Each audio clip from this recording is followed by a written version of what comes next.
Hello everyone, this is the first edition of the video Rooney's Reviews. I just want to say thank you very much for tuning in. Normally I do this stuff via print, but it's time to come into your homes. Not literally, just video-wise. And so my first review, unfortunately, is Resident Evil Retribution. Okay, let's just get into it. Let's just clear it because I have a point to make later in the video, but I have to get to the review professionally. Okay. Resident Evil Retribution is not a movie so much as just the last half an hour of one. It's just, Alice, this point, it's 5 movies in, and one stretched out plot is now just her trying to escape this facility.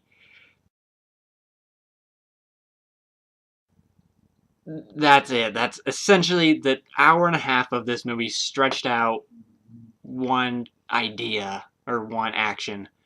And the reason why it feels so long is because everything is in slow motion. The director, Paul W.S. Anderson, not to be mistaken with Paul Thomas Anderson, There Will Be Blood, The Master, most recently amazing director. Paul W.S. Anderson is in love with slow motion. He has a wife, but I think he does have this secret relationship with this slow motion technology. Literally everything that could and shouldn't be in slow motion is. Action sequences, talking, staring, things that just have no purpose are in slow motion. And it's ridiculous. It gets to the point where you're sitting there watching an action sequence going, okay, this is cool, this is awesome. And then you're sitting there,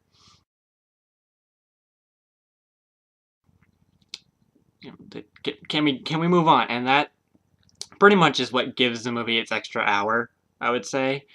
And it's ridiculous, which leads me to another point, is that the director, Paul W. Anderson, focused so much just on the smallest details of the characters in terms of costume, guns, hairstyle. All of it is perfect representation of the video game. I play the video games, I'm a fan.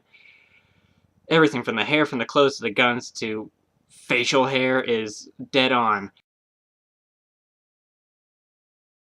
But that's about it. In terms of being characters, some of which are in the games are, witty or, seductive or charming, are pretty much null and void of any kind of humanness. There's essentially video game characters. They've pretty much switched it. What should be lifeless and dead in a video game is actually lifeless and dull in a movie, which is pretty much shuns anyone who does not play these games religiously. And it's like the nerds trying to have their own fun party, but really all they've done is pissed off the cool kids, and now we now have nerd flesh. That's essentially, we have the scent. We are coming to your homes to take you away. We don't know where, but there's talk. You've angered us to a point where we now feel the need to take you. So, don't lock your doors. Just accept it. And this is all due to the director. He has just this lack of care for storytelling or any kind of need to make a movie. He essentially wanted to take the action nonsense of a movie and put it on screen. And that leads me to my big rant, and that is, video games should not be movies. Let's just take a breather and take it on, because I know this is a new idea. No one's thought this before, but it's true. Books and movies can go hand in hand. Some of the greatest movies ever made, 5 off the top of my head: Jaws, The Exorcist, Godfather, Gone with the Wind, Wizard of Oz, all books. That makes sense. Video games exist in their own realm. They should stay there, because it's all action, action, action, just to get to a little bit of 5 minutes of plot. Which, again, doesn't matter. Normally people just skip that and get back to killing. No one wants to play a story. No one wants to play Great Expectations World at War. Awesome! I've just unlocked Pip. And now me and the blacksmith are gonna go tour Miss Havisham's cave. I hope there's no zombies.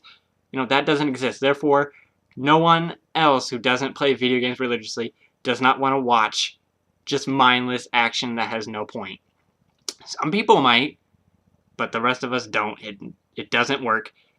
just stop. People who read these books and study Karl Marx don't also go, I just beat Call of Duty on veteran with a pool cue. No one cares.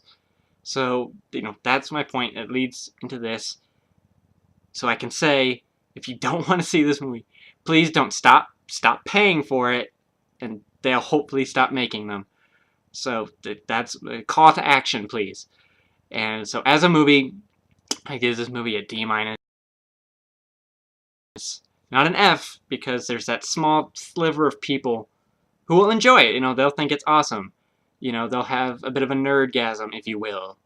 But for the rest of us, it's just, what is this? What is going on? And some points are actually, just laughable and not worth it. And don't put any kind of human money down on this movie. Maybe exchanged in furs and trades and corn.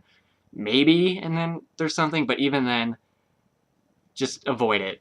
Other action movies that may serve you better, top of my head, The Color Purple, Schindler's List, Yentl, that kind of stuff. Really anything else.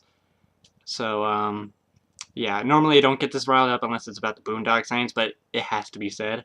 So, thank you. That is my half review, more so a rant. But whatever, I'll be much more professional in the future. So, thank you for watching. If you are still watching, you can get the rest of my reviews on wingspan.com. Thank you. Check it out. Tune back in some other time next week, maybe, when there are other movies out. So.